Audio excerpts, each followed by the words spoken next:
화경공주의 침실 천장과 벽을 빼곡히 채운 것은 비단이 아니라 무려 5,200개의 부적이었습니다. 천하를 호령하던 걸륭제가 딸의 방을 주술적인 결계로 도배해버린 기괴한 집착. 그는 도대체 무엇이 그토록 두려웠던 것일까요? 그녀의 이름은 고륜화 경공주. 청나라의 전성기를 이끈 걸륭제가 가장 사랑했던 여인, 효현 순왕후가 남긴 유일한 핏줄입니다. 아버지는 딸이 죽을까봐 두려워 수천 장의 부적으로 그녀를 감쌌고, 그녀의 남편이 전쟁터에서 대죄를 저질렀을 때조차 법을 찢어버리고 살려냈습니다. 도대체 무엇이 냉철한 황제를 이토록 맹목적인 아버지로 만들었을까요?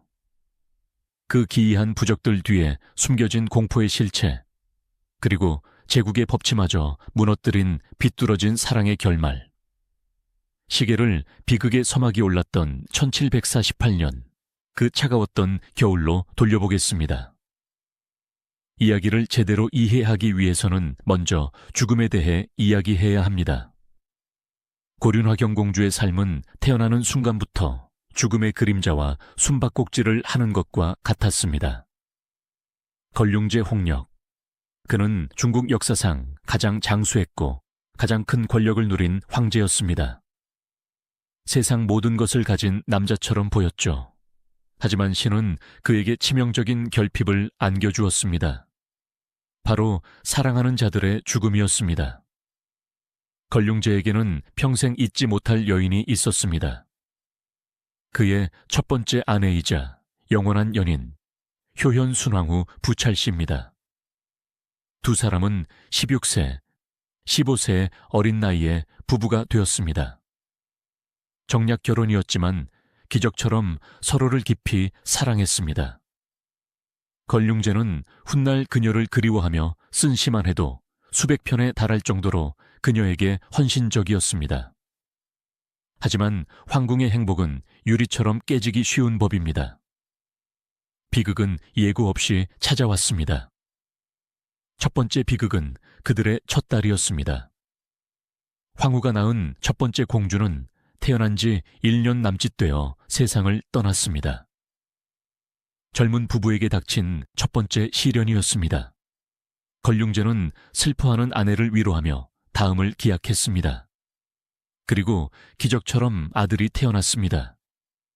제2 황자 영년. 이름에서 알 수 있듯 걸륭제는 이 아이를 종묘사직을 이을 그릇으로 여겼습니다. 그는 자신이 황제에 즉위하자마자 유례를 깨고 갓난아기인 영년을 비밀리에 황태자로 책봉했습니다. 그만큼 사랑했고 그만큼 기대했습니다. 영년은 총명했고 건강했으며 무엇보다 사랑하는 아내를 쏙 빼닮은 아이였습니다. 그러나 운명의 신은 잔인했습니다. 걸륭 3년 고작 9살이던 영년이 풍한에 걸려 시름시름 앓기 시작했습니다. 천하의 명의들이 모두 달려들었지만 황태자의 숨소리는 점점 거칠어질 뿐이었습니다. 그리고 며칠 뒤 황궁에는 비통한 울음소리가 울려 퍼졌습니다. 걸륭제는 차갑게 식어가는 아들을 품에 안고 오열했습니다. 이때부터였을 겁니다.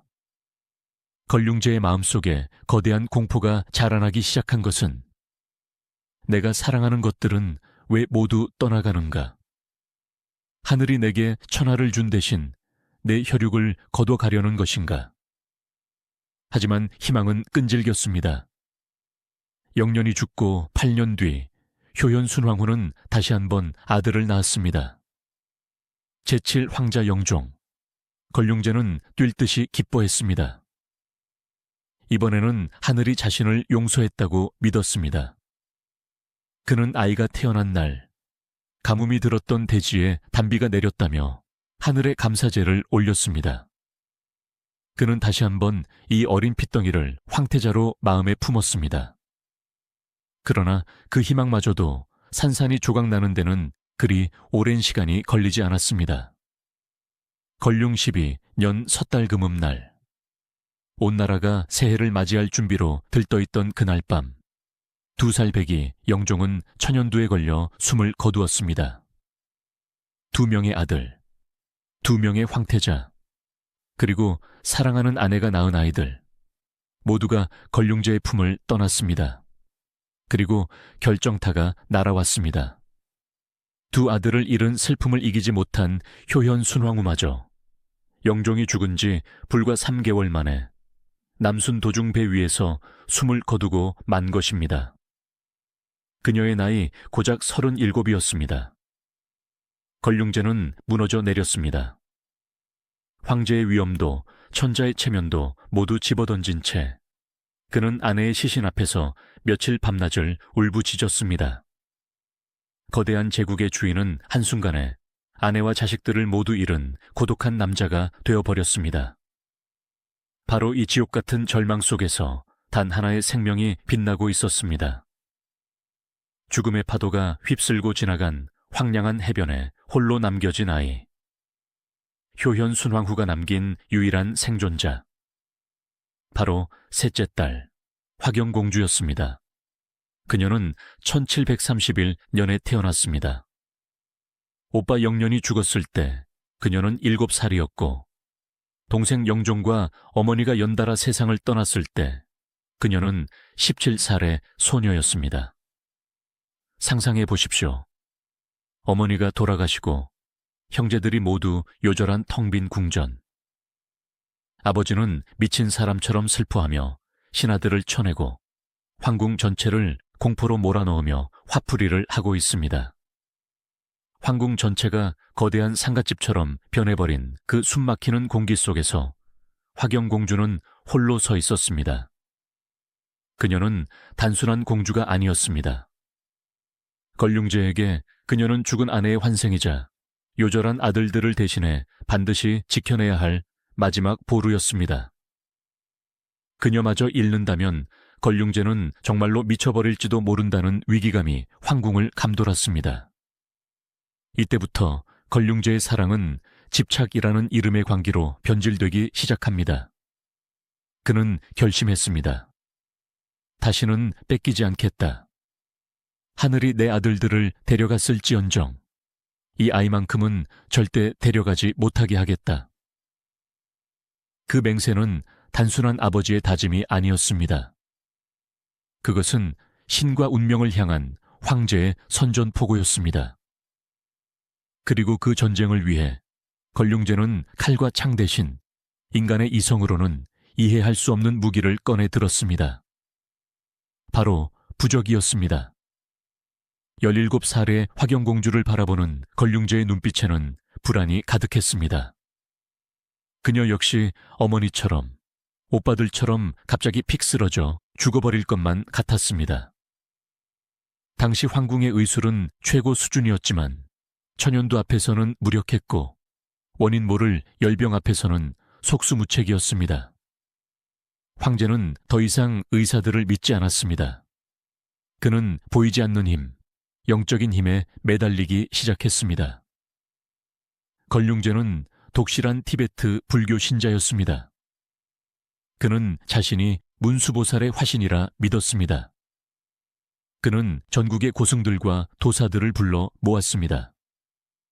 그리고 비밀스러운 명령을 내렸습니다. 공주를 위한 호신부를 만들어라. 잡귀가 범접하지 못하고 죽음의 신조차 피해갈 강력한 부적을 만들어라. 보통 황제들이 자녀에게 주는 선물은 보석이나 비단, 토지, 문서 같은 것들입니다. 하지만 걸륭제가 딸에게 준 선물은 기괴하고도 전례가 없는 것이었습니다. 기록에 따르면 걸륭제는 딸의 혼수분 목록에 5200여 개의 부적을 포함시켰습니다. 단순히 종이에 쓴 부적이 아니었습니다. 금으로 새긴 것, 옥을 깎아 만든 것, 고승이 수십 년간 기도를 올린 염주, 티베트 밀교의 만다라가 그려진 직물, 이 모든 것이 부적이라는 명목으로 공주에게 하사되었습니다. 이 엄청난 수량, 하루에 하나씩 써도 14년이 걸리는 양입니다. 이것을 어떻게 해석해야 할까요? 어떤 학자들은 이것을 과시라고 봅니다. 황제의 부와 권력을 보여주는 수단이라고 말이죠. 하지만 심리학적인 관점에서 보면 이것은 명백한 트라우마의 발현입니다. 걸륭제는 공주의 침소, 공주가 타는 가마, 공주가 입는 옷, 심지어 공주가 마시는 찻잔 받침 아래에도 부적을 붙이게 했을지 모릅니다. 그는 딸의 주위에 보이지 않는 결계를 치고 싶었던 것입니다. 이 부적이 너를 지켜줄 것이다. 병마도 사고도 저주도 너를 뚫고 들어오지 못할 것이다. 그것은 아버지의 사랑이었을까요? 아니면 자신의 공포를 잠재우기 위한 이기심이었을까요? 화경공주는 그 수많은 부적더미 속에서 어떤 기분을 느꼈을까요? 든든함이었을까요? 아니면 숨막히는 답답함이었을까요? 걸륭제의 파격적인 대우는 부적에서 멈추지 않았습니다. 그는 공주의 신분 자체를 격상시켰습니다. 청나라의 법도에 따르면 황후가 낳은 딸은 고륜공주라 칭하고 후궁이 낳은 딸은 화석공주라 칭합니다. 고륜은 만주어로 국가를 뜻하는 최상급 단어입니다. 화경공주는 황후의 딸이니 당연히 고륜공주가 되는 것이 맞습니다. 하지만 걸륭제는 그녀에게 단순히 이름만 준 것이 아닙니다. 그녀에게 부여된 연봉, 즉 녹봉은 일반적인 고륜공주가 받는 400냥을 훨씬 뛰어넘는 1000냥이었습니다. 이는 웬만한 친왕들과 맞먹거나 그보다 높은 수준이었습니다. 더욱 놀라운 것은 그녀의 이름 화경에 담긴 뜻입니다. 화는 조화로움을, 경은 공경함을 뜻합니다. 하지만 걸륭제에게 이 이름은 내가 너를 존중하고 아낀다는 공개적인 선언과도 같았습니다. 황궁의 사람들은 수근거렸습니다. 황제께서 죽은 황후 마마를 잊지 못해 공주에게 절이 쏟아부으시는구나. 저러다 공주가 버릇이라도 나빠지면 어쩌려고. 하지만 아무도 감히 입 밖으로 불만을 토해낼 수는 없었습니다. 당시 걸륭제는 슬픔에 잠겨 있으면서도 정치적으로는 서슬퍼런 숙청을 감행하고 있었기 때문입니다. 황후의 장례식 때 슬퍼하는 기색이 부족하다는 이유로 황자들의 계승권을 박탈하고 고위 관료들을 파직시키던 때였습니다. 이 살벌한 분위기 속에서 화경공주는 유일한 성격이었습니다. 그녀를 건드리는 것은 곧 황제의 영린을 건드리는 것과 같았습니다. 시간이 흘러 공주가 혼인할 나이가 되었습니다. 청나라 황실의 공주로 태어난다는 것, 그것은 화려한 비단옷을 입는 대가로 자신의 운명을 제국에 바쳐야 한다는 것을 의미했습니다. 특히 청나라 건국 초기부터 철칙처럼 내려온 국시가 있었습니다. 바로 만몽연원, 북경에서 몽골의 코르친 초원까지는 수천 리 길입니다. 그곳은 자금성과는 다른 세상입니다. 부드러운 침대 대신 양가죽을 깔고 자야 하고 정교한 요리 대신 딱딱한 육포를 먹어야 하는 곳. 무엇보다 한 번 가면 다시는 고향 땅을 밟기 힘든 유배지나 다름없는 곳이었습니다. 수많은 청나라 공주들이 그곳에서 향수병을 앓다가 젊은 나이에 눈을 감았습니다. 화경공주의 남편감 역시 몽골의 왕자였습니다.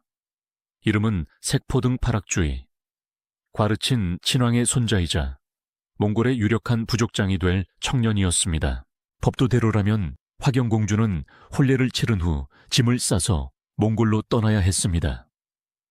신하들은 당연히 그렇게 준비하고 있었습니다. 예부에서는 공주가 몽골까지 가는 행렬을 계획하고 있었습니다. 하지만 걸륭제는 또다시 신하들의 예상을 뒤엎는 폭탄 선언을 합니다. 화경공주는 북경을 떠나지 않는다. 그녀는 내 곁에 남을 것이다. 조정이 발칵 뒤집혔습니다. 폐하, 그것은 선대 황제들께서 정하신 법도에 어긋납니다. 몽골의 왕공들이 섭섭해할 것입니다. 출가 외인이라 했습니다. 시집간 딸을 황궁에 끼고 도는 법은 없습니다.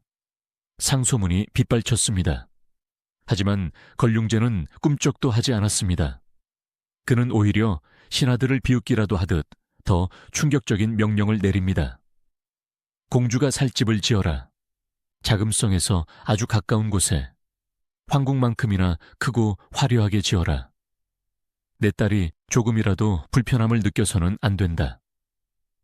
이것은 단순히 딸을 멀리 보내기 싫은 아버지의 투정이 아니었습니다. 이것은 황제의 권력으로 전통과 관습, 그리고 법치라는 시스템을 무너뜨리기 시작한 첫 번째 신호탄이었습니다. 화경공주는 그렇게 역사상 유례없는 특권을 누리며 북경에 남았습니다.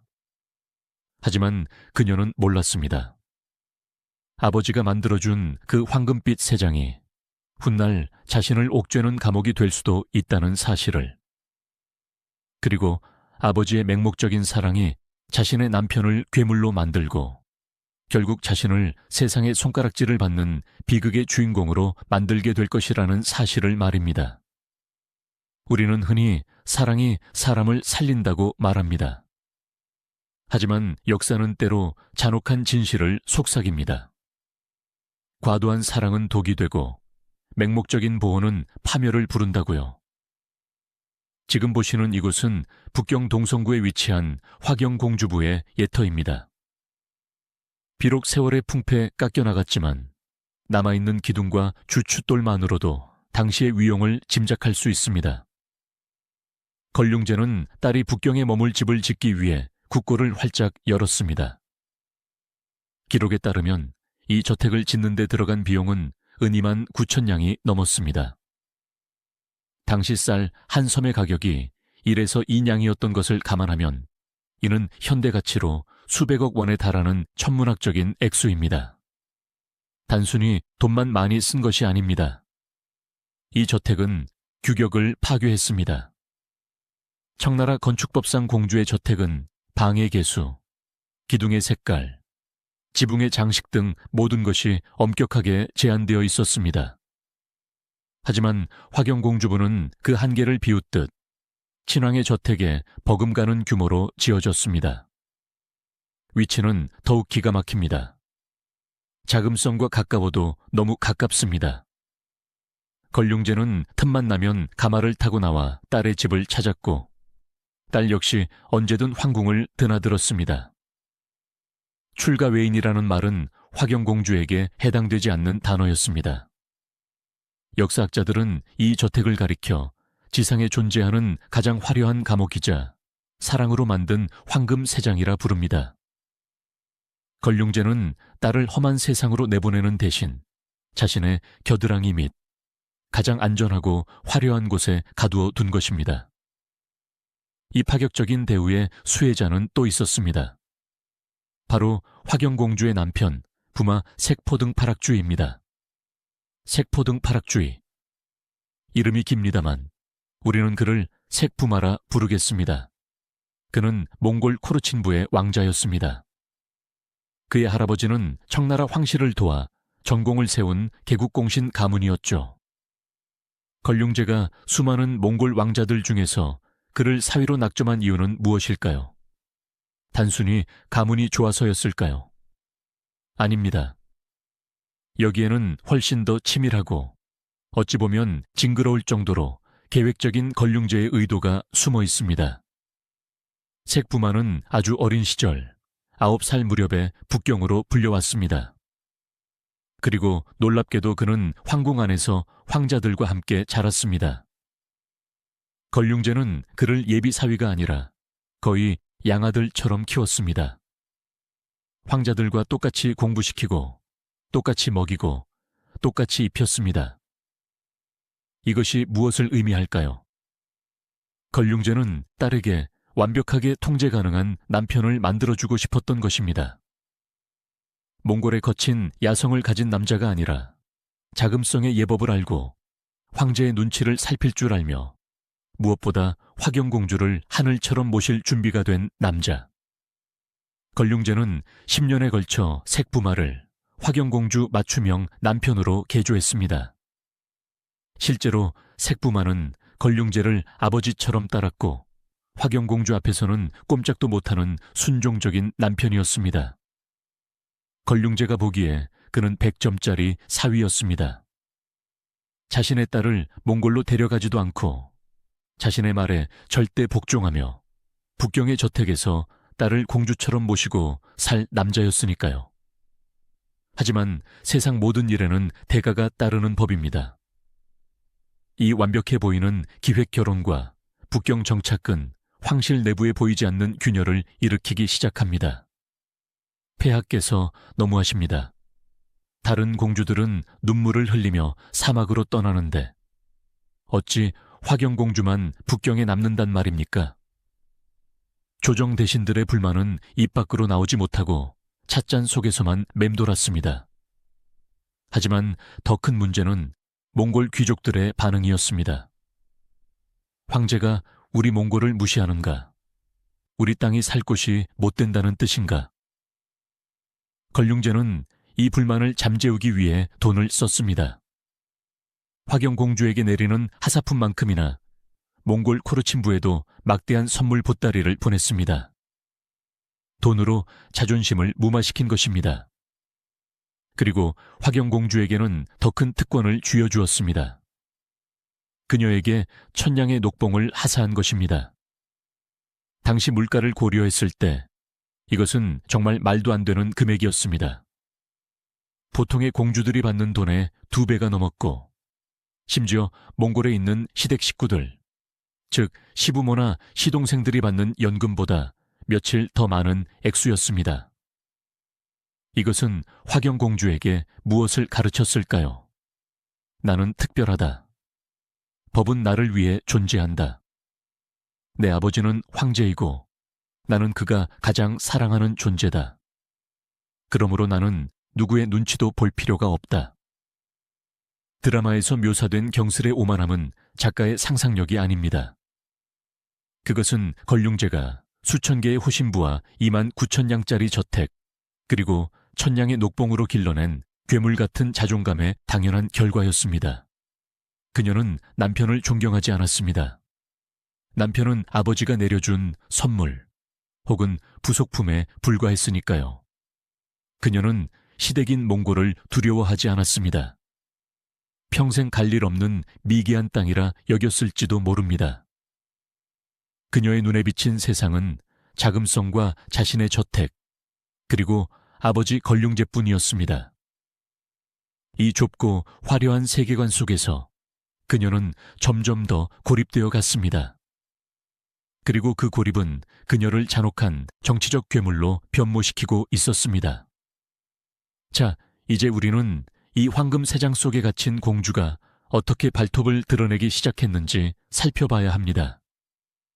그녀에게는 적이 있었습니다. 아니, 정확히 말하면 그녀가 적으로 규정한 사람이 있었습니다. 바로 아버지의 새 아내, 개왕후 오라나랍씨입니다. 화경공주의 생모인 효현순왕후가 죽고 난 뒤 황궁의 안주인 자리는 비어 있었습니다. 걸륭제는 오랜 고민 끝에 한비었던 오라나랍씨를 황후로 책봉합니다. 하지만 화경공주에게 그녀는 어머니가 아니었습니다. 죽은 어머니의 자리를 훔쳐간 도둑이자 아버지의 사랑을 나눠 가져가는 경쟁자였습니다. 재미있는 사실은 걸륭제조차 무의식 중에 딸의 편을 들었다는 것입니다. 일반적인 가정이라면 아버지가 딸에게 새어머니에게 예의를 갖추라고 가르쳤을 겁니다. 하지만 걸륭제는 달랐습니다. 그는 화경공주가 개왕후에게 쌀쌀맞게 굴거나 예법을 어겨도 모른 척 넘어갔습니다. 오히려 걸륭제는 개왕후 앞에서 죽은 효현순왕후를 그리워하는 시를 읊고 화경공주를 불러 옛 추억을 이야기했습니다. 살아있는 황후 앞에서 죽은 아내와 그 딸만을 챙기는 잔인한 짓을 서슴지 않았던 것입니다. 이런 아버지의 태도는 화경공주에게 강력한 무기가 되었습니다. 그녀는 깨달았습니다. 아무리 황후라 해도 아버지의 마음속에서 나를 이길 수는 없다. 이확신은 훗날 청나라 역사상 가장 미스터리한 사건 중 하나인 개왕후의 단발 사건과 그녀의 비참한 죽음의 결정적인 트리거가 됩니다. 화경공주는 북경의 저택에 앉아 황궁의 모든 정보를 쥐고 흔들었습니다. 그녀의 말 한마디는 웬만한 정승의 상소문보다 강력했습니다. 누군가를 승진시키고 누군가를 파면시키는 일, 심지어 후궁들의 서열을 정리하는 일까지. 황궁에는 보이지 않는 전쟁터가 있습니다. 칼과 창 대신 차가운 미소와 침묵으로 상대를 베어버리는 곳, 바로 내명부입니다. 1748년 효현순왕후가 세상을 떠난 뒤 그 비어있는 안주인의 자리를 차지한 것은 한비 오라나랍시 훗날의 계황후였습니다. 드라마나 소설 속에서 그녀는 종종 악녀로 혹은 비운의 주인공으로 그려집니다. 하지만 역사라는 거대한 법정에서 그녀가 마주해야 했던 진짜 적은 다른 후궁들이 아니었습니다. 그녀를 옥죄어 온 가장 거대한 공포는 바로 죽은 자의 망령이었습니다. 그리고 그 망령은 살아있는 사람의 모습을 하고 있었습니다. 바로 걸륭제가 겹겹의 결계로 지켜낸 딸, 고륜화 경공주였습니다. 오늘 우리는 화경공주가 어떻게 황궁의 균형을 무너뜨렸는지, 그리고 그녀의 존재가 어떻게 한 여인을 미치게 만들고 결국 죽음으로 내몰았는지, 그 잔혹한 심리극의 내막을 들여다보려 합니다. 계황후 오라나랍시, 그녀는 성실했습니다. 효현순왕후가 죽은 뒤 혼란스러웠던 내명부를 잘 이끌었고 걸륭제의 어머니인 태후를 극진히 모셨습니다. 걸륭제 역시 처음에는 그녀를 존중했습니다. 그녀는 황후로서 흠잡을 데가 없었습니다. 단 하나, 그녀가 결코 가질 수 없는 것이 있었습니다. 바로 걸륭제의 심장이었습니다. 걸륭제의 마음속 방은 이미 죽은 효현순왕후로 가득 차 있어 산 사람이 들어갈 틈이 없었습니다. 그 틈을 비집고 들어온 것이 화경공주였습니다. 공주는 계황후에게 있어 살아있는 효현순왕후나 다름없었습니다. 걸륭제는 공주를 볼 때마다 죽은 아내를 떠올리며 애틋해지고 공주가 하는 말이라면 파트로 메주를 쏜다 해도 믿었습니다. 여기서 미묘한 권력의 역전 현상이 발생합니다.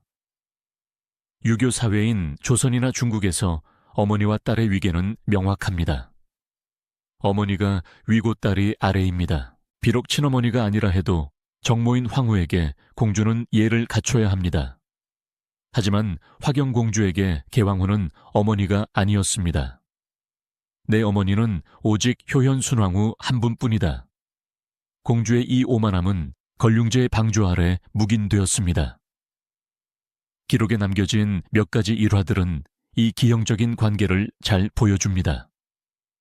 황실연회가 열릴 때 걸륭제는 화경공주의 자리를 다른 비빈들보다 높게, 때로는 황후와 거의 대등한 위치에 배치하곤 했습니다. 계황후가 이에 대해 불만을 표하면 걸륭제는 오히려 화를 냈습니다. 화경은 내 유일한 정녀다. 그 아이가 누리는 것은 당연한 권리다. 계황후는 깨달았을 것입니다.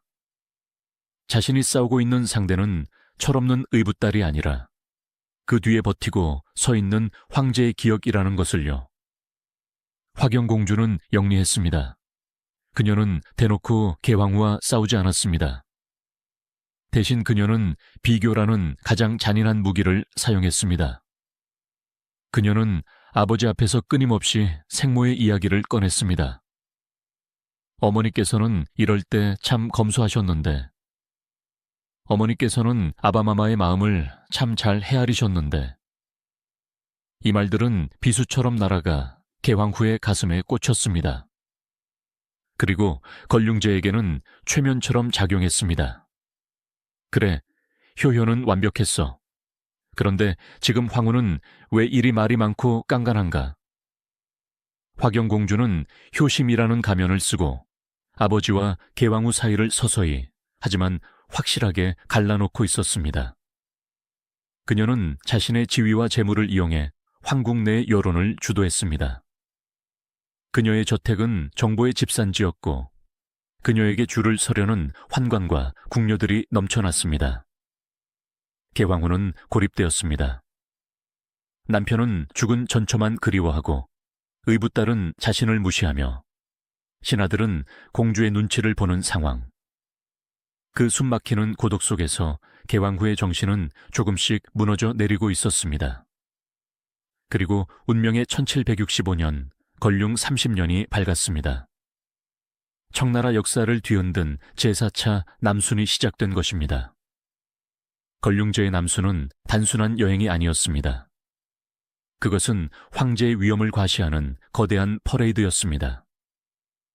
건륭제는 계황후를 대동하고 강남으로 향했습니다. 화경공주 부부 역시 이 행렬에 깊이 관여되어 있었습니다. 여행의 분위기는 처음에는 화기애애했습니다. 건륭제는 계황후의 48번째 생일을 축하해 주기도 했습니다. 하지만 항주에 도착했을 때 억눌러 왔던 폭탄이 터지고 맙니다. 그날 밤 무슨 일이 있었던 걸까요? 정사인 청사고에는 단지 황후가 미쳤다라고만 기록되어 있습니다. 하지만 야사와 당시의 정황을 종합해보면 우리는 그날의 진실을 재구성해 볼 수 있습니다. 건륭제는 항주의 미녀들과 유흥을 즐기려 했고 계황후는 이를 강하게 말렸습니다. 폐하, 채통을 지키십시오. 효현 순왕후께서 살아계셨다면 결코 이런 방탕함을 두고 보지 않으셨을 것입니다. 하지 말아야 할 말을 하고 말았습니다. 계황후는 건륭제의 영린, 효현 순왕후를 입에 올린 것입니다. 건륭제는 격분했습니다. 네가 감히 효현을 입에 올리느냐? 네가 효현의 발끝이라도 따라갈 수 있다고 생각하느냐? 이 싸움의 이면에는 늘 화경공주의 그림자가 어른거렸습니다. 건륭제가 계황후를 그토록 쉽게 무시하고 비교할 수 있었던 것은 그의 곁에 효연의 완벽한 분신인 화경공주가 존재했기 때문입니다. 공주가 아버지에게 심어준 어머니는 완벽했다는 환상이 계황후를 부족하고 질투 많은 여자로 낙인 찍게 만든 것입니다. 격분한 계황후는 금기를 저지르고 맙니다. 그녀는 가위를 들어 자신의 머리카락을 잘라버렸습니다. 만주족의 풍습에서 황후가 머리를 자르는 것은 국상 때만 가능한 일입니다. 멀쩡히 살아있는 남편 앞에서 머리를 잘랐다는 것은 내게 당신은 죽은 사람이다. 나는 더 이상 당신의 아내이고 싶지 않다는 저주와도 같은 선언이었습니다. 건륭제는 공포와 분노에 사로잡혔습니다. 그는 즉시 계황후를 북경으로 압송하라고 명령했습니다. 그리고 그녀를 폐위시키는 절차에 돌입합니다. 여기서 주목해야 할 것은 화경공주의 반응입니다. 계황후가 몰락했을 때 그녀를 위해 구명운동을 한 사람은 아무도 없었습니다. 화경공주 역시 침묵했습니다. 아니, 어쩌면 그녀는 내심 안도에 한숨을 내쉬었을지도 모릅니다. 드디어 아버지 옆에는 우리 어머니의 자리만 남게 되었다. 계황후는 황후의 직함은 유지했지만 실제로는 시녀 2명만이 시중을 드는 냉궁의 죄인이 되었습니다. 그녀의 책봉 금책과 인장은 모두 회수되었습니다. 그녀가 몰락한 지 1년 만인 1766년 계황후는 쓸쓸히 숨을 거둡니다. 황제의 아내였던 여인이 가족 하나 없이 화병과 울화로 생을 마감했습니다. 그녀의 죽음을 전해 들은 건륭제는 사냥터에 있었습니다. 그는 눈물 한 방울 흘리지 않았습니다. 오히려 이렇게 말했습니다. 그녀의 장례는 황귀비의 예로 치르라. 말이 황귀비의 예이지 실제로는 그보다 훨씬 못한 비참한 수준의 장례였습니다. 그녀는 자신의 무덤조차 갖지 못하고 다른 후궁의 무덤 한 구석에 곁방살이하듯 묻혔습니다. 제사도 지내주지 않았습니다. 이 잔혹한 처사 뒤에 화경공주가 있었을까요? 직접적인 지시는 없었을지라도 공주의 무언의 동의가 있었음은 분명합니다. 건륭제가 이토록 매정하게 굴 수 있었던 배경에는 내 딸 화경이 상처받지 않으려면 이 여자의 흔적을 완전히 지워야 한다는 심리가 깔려 있었기 때문입니다. 화경공주는 개왕 후의 죽음으로 명실상부한 내명부의 1인자, 황궁의 실질적인 여주인이 되었습니다. 아버지의 사랑을 독차지하고 눈엣 가시 같던 새어머니도 사라졌습니다. 그녀의 세상은 완벽해 보였습니다. 수천 개의 부적이 그녀를 지켜주었고 그녀의 권력은 하늘 높은 줄 모르고 치솟았습니다. 하지만 역사의 아이러니는 가장 높은 곳에서 가장 깊은 나락을 준비하는 법입니다. 황궁 안의 전쟁은 공주의 승리로 끝났습니다. 그녀는 승리의 샴페인을 터뜨리고 싶었을 것입니다. 하지만 황궁 밖, 진짜 전쟁터에서 날아온 소식은 그녀의 완벽한 승리를 산산조각 낼 준비를 하고 있었습니다. 남편 색부마, 화경공주가 평생 끼고 살았던 그 순한 남자가 금천의 험준한 산악지대에서 대형 사고를 친 것입니다. 황제가 믿고 맡겼던 군대, 공주가 자랑스러워했던 남편, 그 모든 기대가 배신으로 돌아왔습니다. 폐하, 부마 색포등 파락주의가 적을 보고 도망쳤습니다. 아군의 피해가 막심합니다. 상소문이 조정에 도착했을 때 걸륭제의 손은 부들부들 떨렸습니다. 이것은 단순한 패전이 아니었습니다. 황제의 사위가 황제가 직접 키운 장수가 비겁하게 도망을 쳤다는 것은 황실의 수치이자 씻을 수 없는 오점이었습니다. 조정 대신들은 일제히 엎드려 외쳤습니다. 국법에 따라 부마를 참수하소서. 일벌백계하여 군의 기강을 바로잡으소서. 법대로라면 색부마의 목은 당장 잘려야 했습니다. 이미 그와 함께 작전 실패의 책임을 진 다른 장군들은 처형당하거나 자결을 명받았습니다. 이제 칼끝은 공주의 남편을 겨누고 있습니다. 걸륭 13년, 청나라 제국은 서남쪽 변방에서 일어난 반란을 진압하기 위해 대군을 파견했습니다. 이를 대금천의 난이라 부릅니다. 험준한 산악지형과 맹렬한 토착민들의 저항. 청나라 군대는 고전했습니다. 하지만 군대를 더 힘들게 만든 것은 적군이 아니었습니다. 바로 아군 지휘부의 무능과 겁이었습니다. 그리고 그 중심에 황제의 사위이자 화경공주의 남편, 부마 색포등 파락주의가 있었습니다. 수만 명의 병사들이 죽어갈 때 황제는 왜 살인죄를 저지른 사위를 살려야만 했을까요? 그날 자금성 양심전에서는 도대체 무슨 일이 벌어졌던 것일까요? 전쟁터에서 날아온 비보는 북경을 충격에 빠뜨렸습니다. 총사령관인 대학사 눌친과 부사령관인 색부마가 이끄는 군대가 참패를 당했다는 소식이었습니다. 단순한 패배가 아니었습니다. 그것은 직무유기이자 기만이었습니다. 색부마는 전형적인 낙하산 장군이었습니다. 황궁의 온실에서 자란 그는 진짜 칼바람이 부는 전장을 본 적이 없었습니다. 적의 요새가 견고해 보이자 겁을 먹었고 공격 명령을 내려야 할 순간에 주저했습니다. 그가 머뭇거리는 사이 적의 기습이 시작되었습니다. 계곡에 갇힌 청나라 병사들은 화살비 속에서 속수무책으로 쓰러졌습니다. 수천 명의 정예병이 몰살당했습니다. 강물은 피로 붉게 물들었습니다. 더 큰 문제는 그 다음이었습니다. 색부마는 자신의 실수를 만회하기 위해 황제에게 거짓 보고를 올렸습니다. 적의 기세가 너무 강해 전략상 후퇴했습니다. 날씨가 좋지 않아 공격을 미루고 있습니다. 거짓말은 또 다른 거짓말을 낳았고 결국 전선은 붕괴되었습니다. 걸륭제는 분노했습니다. 그는 즉시 진상조사단을 파견했고 곧 모든 사실이 밝혀졌습니다. 황제가 믿었던 사위는 용맹한 장수가 아니라 병사들을 사지로 몰아넣고 제 목숨만 챙긴 비겁자였습니다.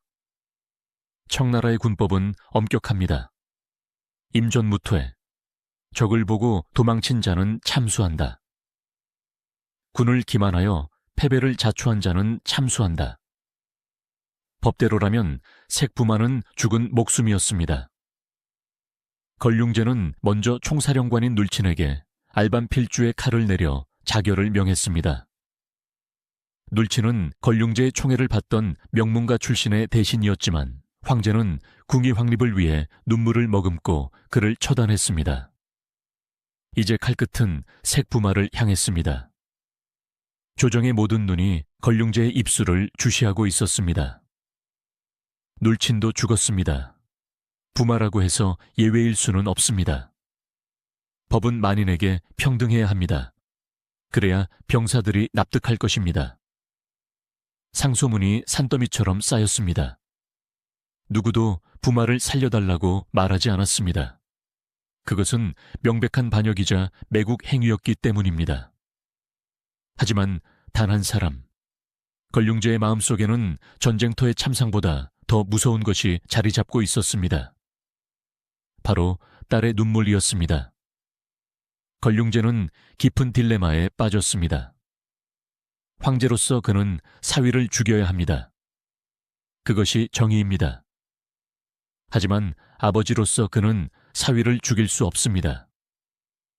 사위가 죽으면 그토록 아끼는 딸 화경공주가 과부가 되기 때문입니다. 걸륭제는 기억하고 있습니다. 효현순왕후가 죽었을 때 자신이 겪었던 그 뼈를 깎는 고통을. 내 딸에게 그 고통을 겪게 할 수는 없다. 화경은 내 유일한 정녀다. 그녀는 평생 행복해야 한다. 그 엄청난 부적을 주어 지켜낸 아이다. 그런데 내가 직접 그녀의 남편을 죽여 그녀를 불행의 구렁텅이로 밀어 넣는단 말인가? 이때 화경공주는 무엇을 하고 있었을까요? 기록에는 그녀가 직접 아버지에게 와서 빌었다는 내용은 없습니다. 하지만 그녀의 존재 자체가 걸륭제에게는 가장 강력한 압박이었습니다. 공주가 살고 있는 화려한 저택. 그곳에서 남편이 돌아오기만을 기다리고 있을 딸. 걸륭제는 눌친을 죽일 때는 망설임이 없었지만 사위의 처형 문서 앞에서는 붓을 들지 못하고 떨었습니다. 그는 밤새 양심전을 서성였습니다. 한쪽에는 국법이, 다른 한쪽에는 부정이 저울 위에 올려져 있었습니다. 그리고 날이 밝았을 때 걸륭제는 역사의 길이 남을, 그러나 가장 부끄러운 결정을 내립니다. 걸륭제의 입이 열렸습니다. 모두가 참수하라는 명령을 기다리고 있었습니다. 하지만 황제의 입에서 나온 말은 귀를 의심케 하는 궤변이었습니다. 색포등 파락주의에 죄는 무겁다. 마땅히 죽어 마땅하다. 허나 그를 죽이면 화경공주는 평생 과부로 살아야 한다. 짐은 참아. 짐의 사랑하는 딸이 젊은 나이에 홀로 되는 꼴을 볼 수가 없다. 신하들은 경악했습니다. 이것이 천하를 다스리는 황제의 입에서 나올 수 있는 말입니까? 수만 명의 병사가 죽었습니다. 그들의 부모와 아내도 피눈물을 흘리고 있습니다. 그런데 황제는 오직 내 딸이 과부가 되는 것만이 가슴 아프다고 말하고 있는 것입니다. 걸륭제는 한술 더 떴습니다.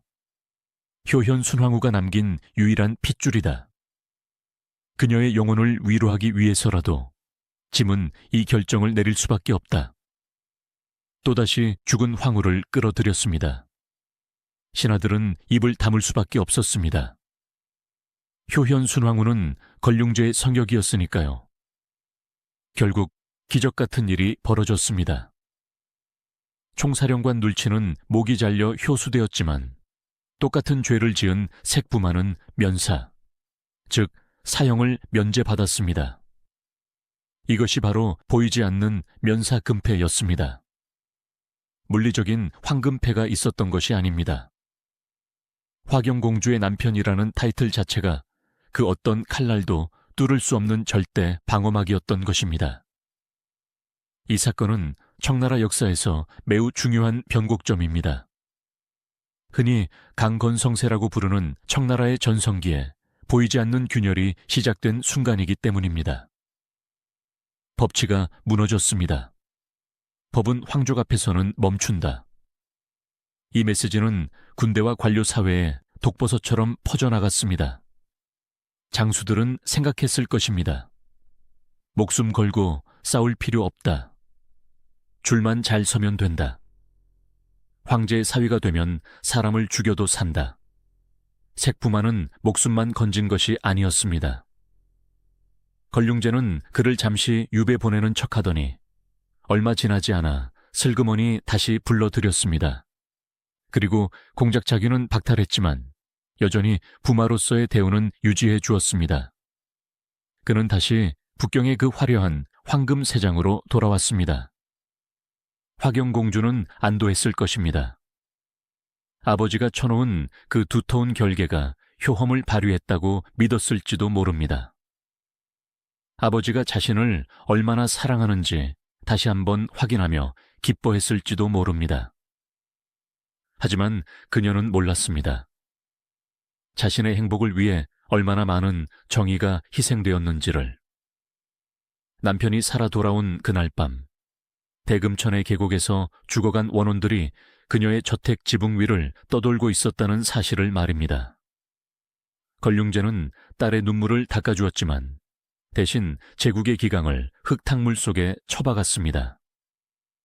이 사건 이후 걸륭제 말기의 부정부패는 걷잡을 수 없이 커집니다.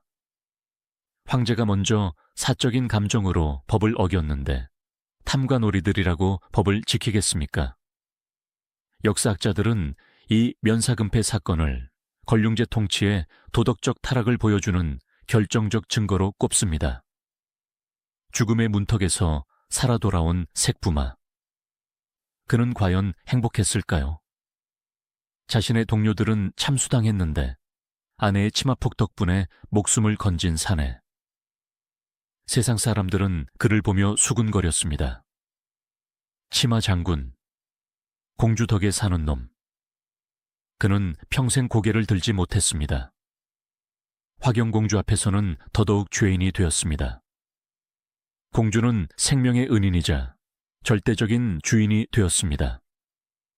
그들의 부부관계는 이제 완벽한 주종관계가 되었습니다. 화경공주는 남편을 바라보며 무슨 생각을 했을까요? 사랑? 아니면 경멸? 아버지는 절대 나를 버리지 않아. 내가 원하면 아버지는 세상의 규칙도 바꿔주시는 분이야. 이 맹목적인 믿음. 자신은 예외적인 존재라는 확신. 이것이 화경공주를 평생 지탱해준 힘이자 그녀를 고독하게 만든 저주였습니다. 죽음의 명부에서 이름이 지워진 남자, 색포등 파락주의.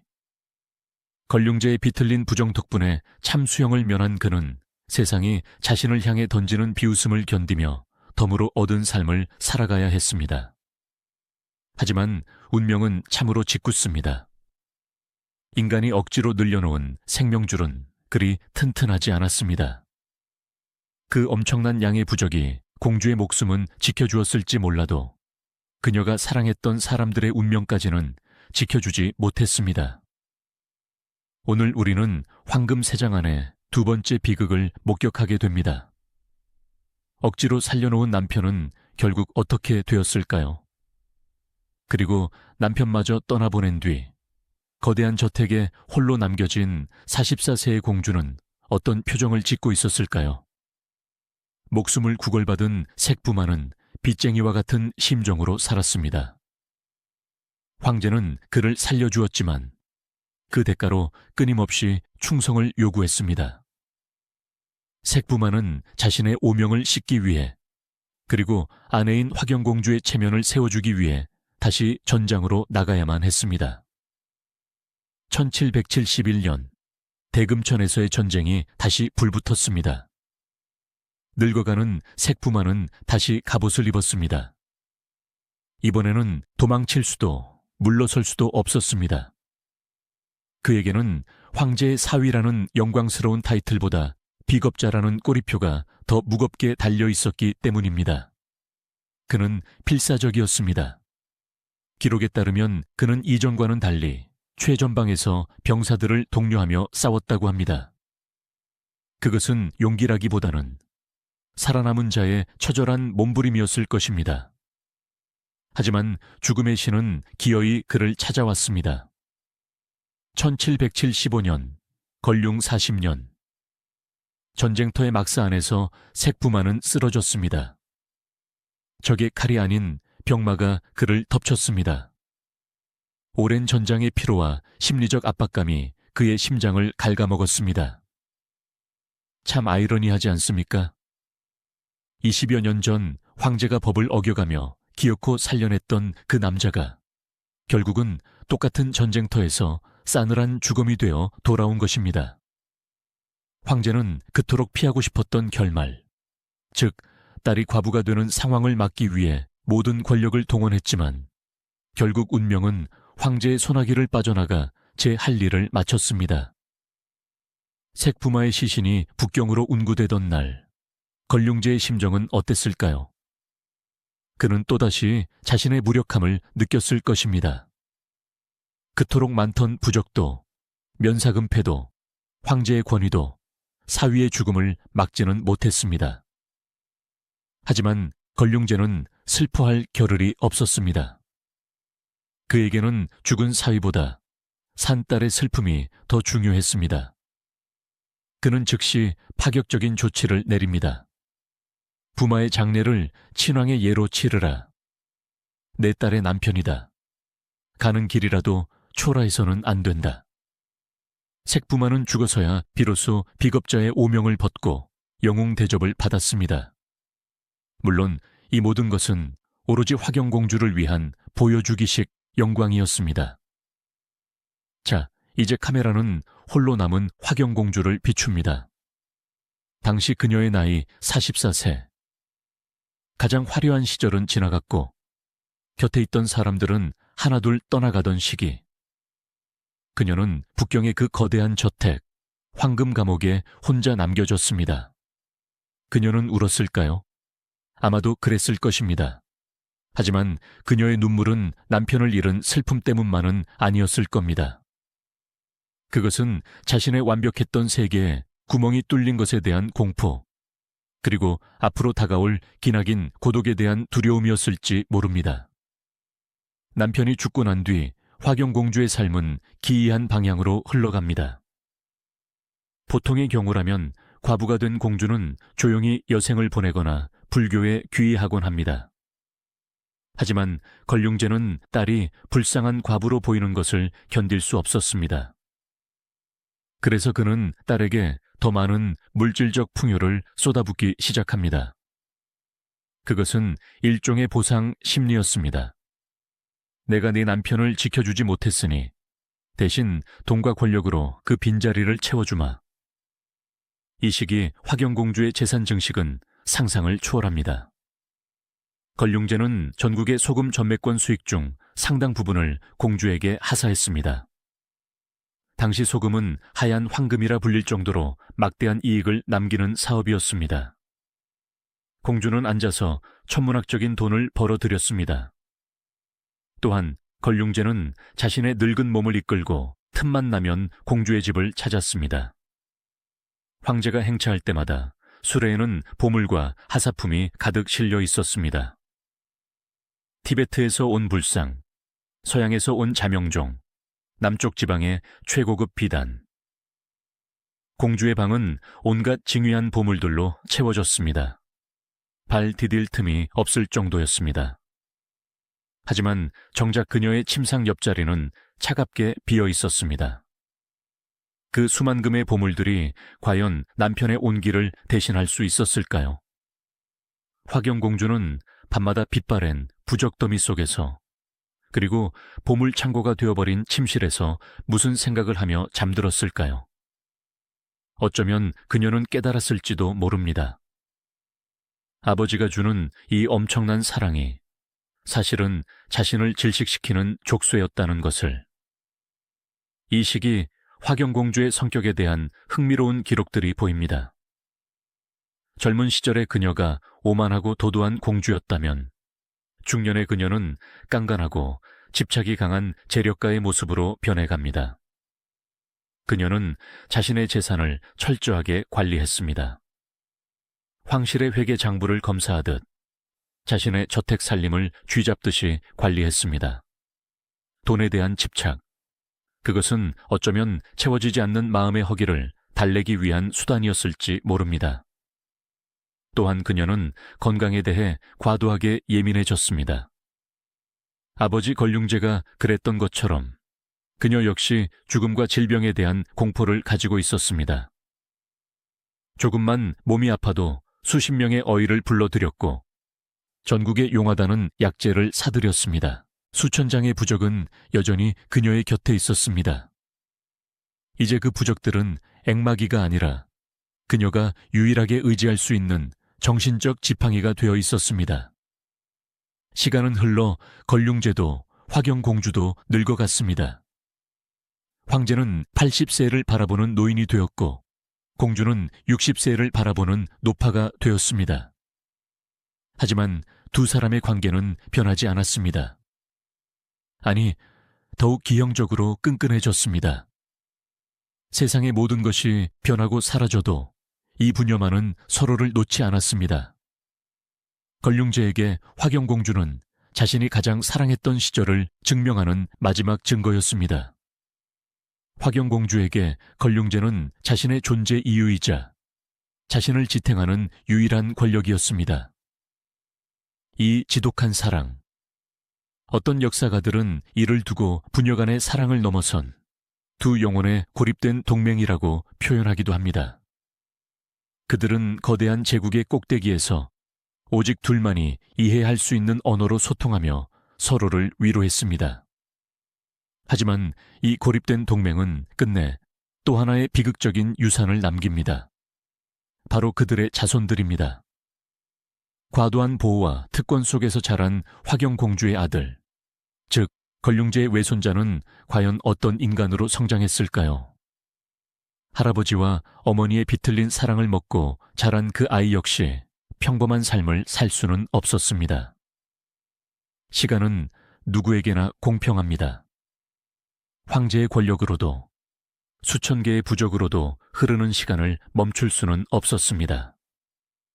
강건성세라 불리며 영원할 것 같았던 청나라의 전성기도 서서히 저물어가고 있었습니다. 1792년, 걸륭 57년, 황제는 82살이 되었습니다. 그의 눈은 침침해졌고 귀는 어두워졌으며 총명했던 기억력도 희미해져 갔습니다. 하지만 단 하나, 딸 화경공주에 대한 애착만큼은 세월을 비껴간 듯 선명했습니다. 하지만 운명의 신은 잔인하게도 그 마지막 끈마저 끊으려 하고 있었습니다. 61세가 된 화경공주가 쓰러진 것입니다. 평생을 죽음의 공포와 싸워왔던 그녀.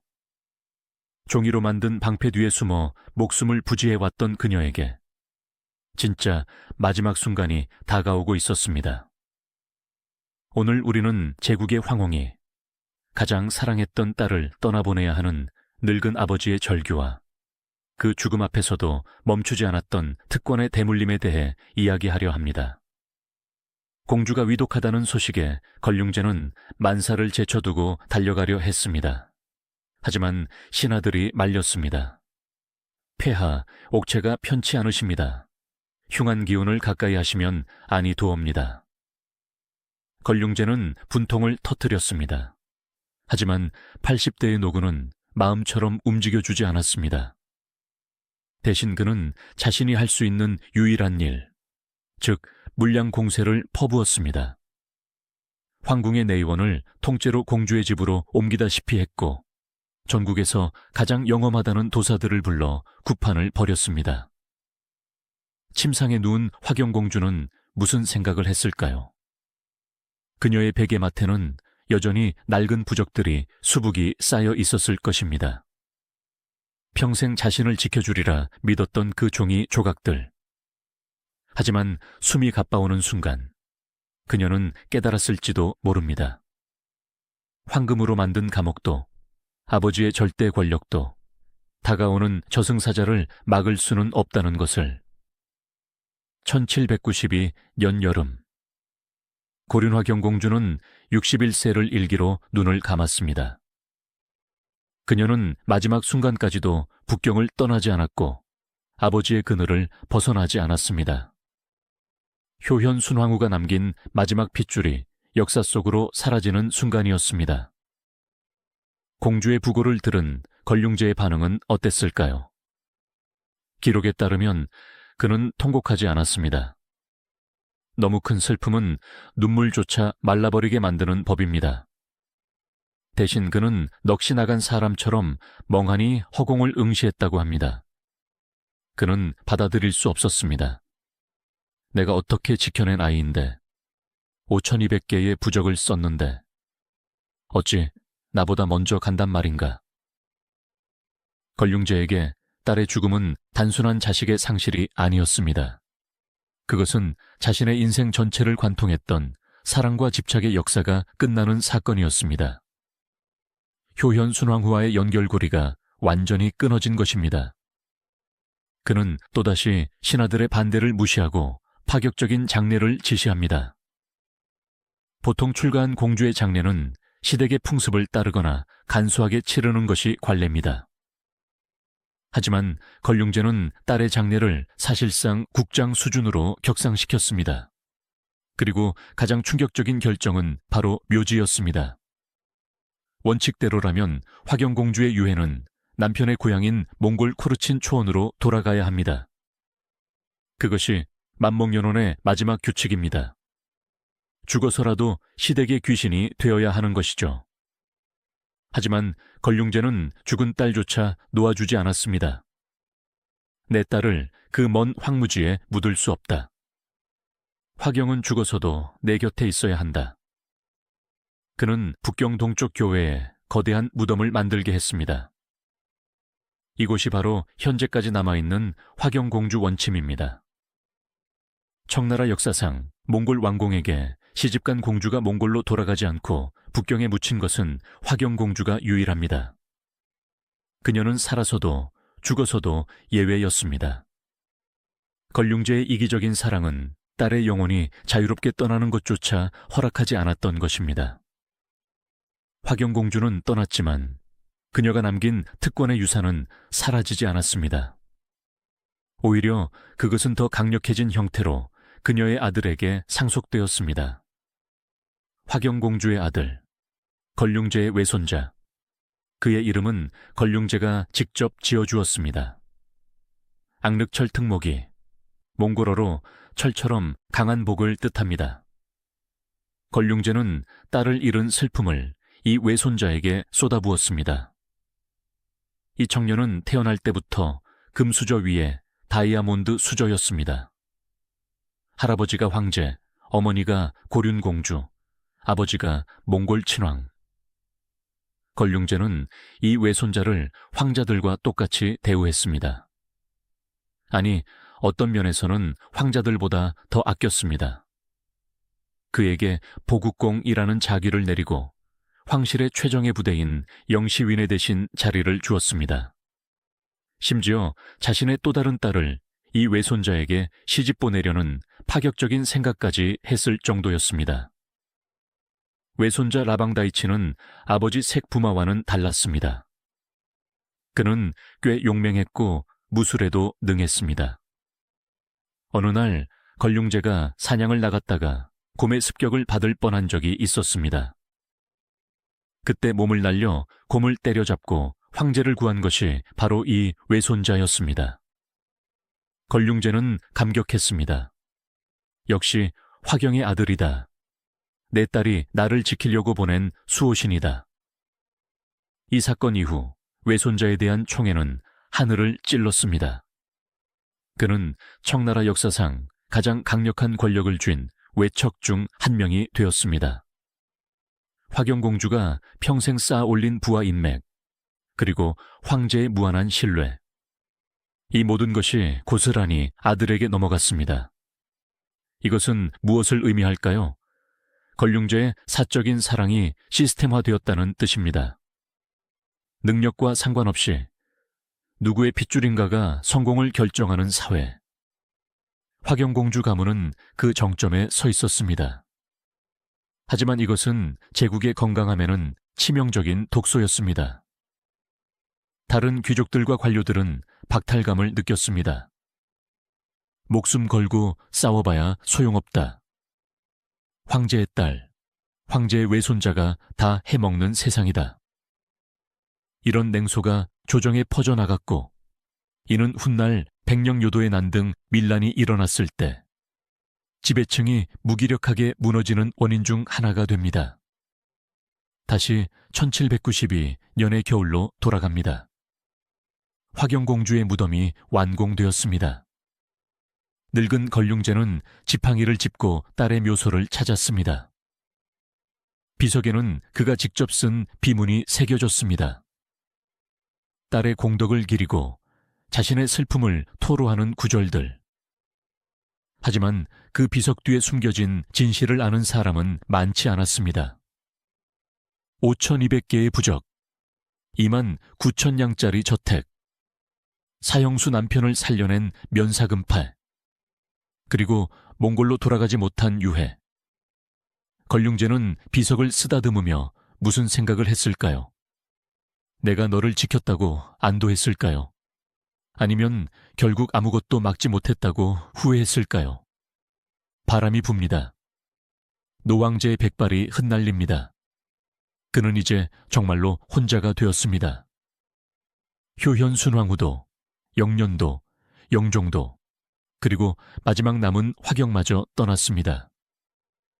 천하를 가졌지만 정작 사랑하는 사람들은 모두 흙으로 돌아갔습니다. 이 쓸쓸한 풍경은 다가올 청나라의 운명을 예고하는 듯 했습니다. 화려했던 걸륭성세는 이제 막을 내리고 있었습니다.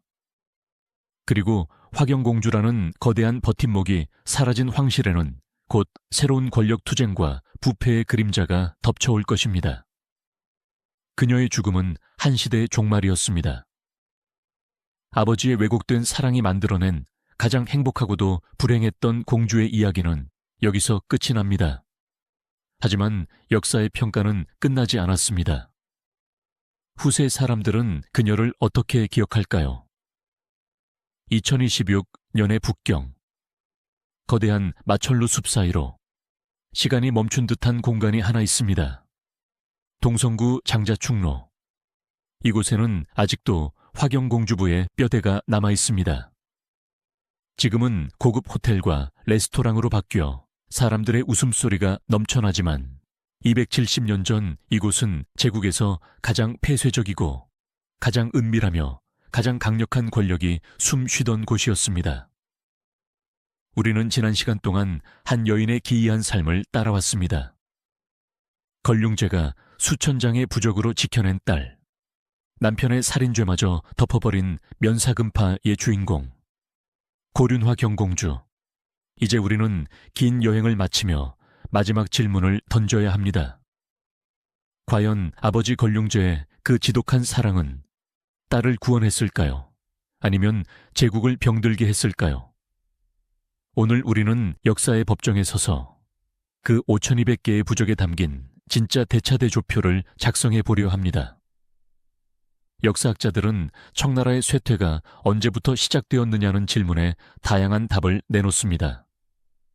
하지만 많은 이들이 동의하는 하나의 징후가 있습니다.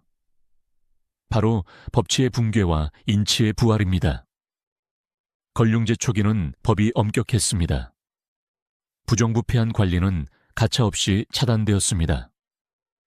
그러나 화경공주 사건, 특히 색부마 면사 사건을 기점으로 황제의 저울은 급격히 기울기 시작했습니다. 황제가 사랑하면 법도 피해간다. 이 위험한 신호는 화경공주 한 사람으로 끝나지 않았습니다. 화경공주가 누렸던 그 특권의 토양 위에서 청나라 역사상 최악의 간신이라 불리는 화신 같은 인물이 자라났기 때문입니다. 화경공주가 죽기 직전 조정은 이미 화신의 세상이었습니다.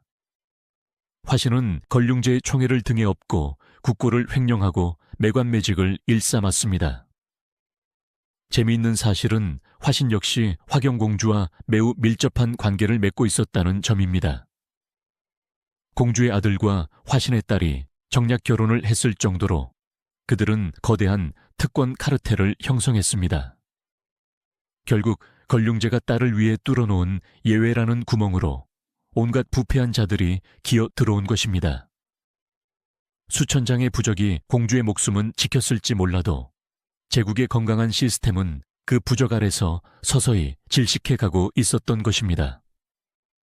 화경공주가 떠나고 3년 뒤인 1795년, 걸륭제는 황위를 아들 가경제에게 물려주고 태상왕이 됩니다. 그리고 1799년 89세를 일기로 세상을 떠납니다. 그가 죽자마자 어떤 일이 벌어졌을까요? 가경제는 즉시 간신 화신을 처형했습니다. 그리고 선대 황제가 남긴 방만한 재정 지출과 특권들을 거두어들이기 시작했습니다. 하지만 너무 늦었습니다. 이미 제국의 근간은 썩어 있었고 백성들의 분노는 백령요도의 난으로 터져 나왔습니다. 화경공주의 화려했던 삶은 사실상 강건성세라는 거대한 촛불이 꺼지기 직전에 타올랐던 마지막 불꽃놀이와도 같았습니다. 그렇다면 개인으로서의 화경공주는 행복했을까요? 역사의 심판을 잠시 내려놓고 인간 대 인간으로 그녀의 삶을 들여다봅시다. 5200개의 부적. 그녀는 매일 아침 눈을 뜰 때마다 그 부적들을 보았을 것입니다. 그것은 아버지의 사랑이었지만 동시에 너는 약하다, 너는 언제든 죽을 수 있다는 끊임없는 암시이기도 했습니다. 그녀는 평생 죽음의 공포라는 새장 안에 갇혀 살았습니다. 남편이 있어도 마음을 주지 못했고 재물이 넘쳐나도 만족하지 못했습니다. 그녀가 말년에 보인 돈에 대한 집착과 건강 염려증은 채워지지 않는 내면의 공허함을 보여주는 증거입니다. 세상에서 가장 많은 사랑을 받은 딸이었지만 역설적으로 그녀는 세상에서 가장 홀로 서기를 하지 못한 여인이었습니다. 아버지가 만들어준 온실 밖으로는 단 한 발자국도 나가지 못한 채 70년 가까운 생을 마감했습니다. 과연 이것을 온전한 행복이라 부를 수 있을까요? 하지만 우리는 걸륭제를 비난하기에 앞서 한 가지 질문을 던져야 합니다. 만약 당신이라면 어땠을까요? 사랑하는 아내를 잃고 눈에 넣어도 아프지 않을 자식들을 줄줄이 땅에 묻은 아버지. 천하를 호령하는 황제지만 정작 밤이 되면 내 딸도 죽으면 어쩌지? 라는 공포에 떨며 식은땀을 흘렸던 늙은 남자. 그에게 이 수많은 부적은 미신이 아니었습니다. 그것은 신과 운명을 향한 필사적인 탄원서였습니다. 제발 이 아이만은 데려가지 마십시오. 내 모든 권력과 재물을 바칠 테니 이 아이만은 살려주십시오. 우리는 이 이야기에서 권력자의 타락을 보지만 동시에 인간의 나약함을 봅니다. 아무리 위대한 황제라도 죽음과 이별 앞에서는 한없이 작아질 수밖에 없다는 진리 말입니다. 걸륭제는 제국을 희생시켜서라도 딸을 지키는 길을 택했습니다. 황제로서는 낙제점일지 몰라도 아버지로서는 눈물겨운 투쟁이었을지 모릅니다. 물론 그 빗나간 사랑의 대가를 치른 것은 힘없는 백성들과 병사들이었지만요. 270년이 흐른 지금 화경공주의 5200개 부적은 모두 먼지가 되어 사라졌습니다. 그녀가 그토록 아꼈던 금은보화도 흩어졌고 그녀를 지켜주던 아버지의 권력도 역사책 속에 한 줄 기록으로 남았습니다. 하지만 이 이야기가 여전히 우리를 붙잡는 이유는 무엇일까요? 그것은 사랑의 적정 온도에 대한 질문을 던지기 때문입니다. 자식을 위한다는 명분으로 우리는 얼마나 많은 부적을 아이들의 몸에 붙이고 있을까요? 돈이라는 부적, 학벌이라는 부적, 인맥이라는 부적. 아이를 세상의 풍파로부터 완벽하게 격리시키는 것이 진정한 사랑일까요? 아니면 또 다른 형태의 구속일까요? 걸륭제와 화경공주의 비극은 먼 옛날 자금성의 이야기만은 아닙니다. 그것은 오늘날 우리 주변에서도 끊임없이 반복되고 있는 사랑이라는 이름의 욕망에 관한 이야기입니다.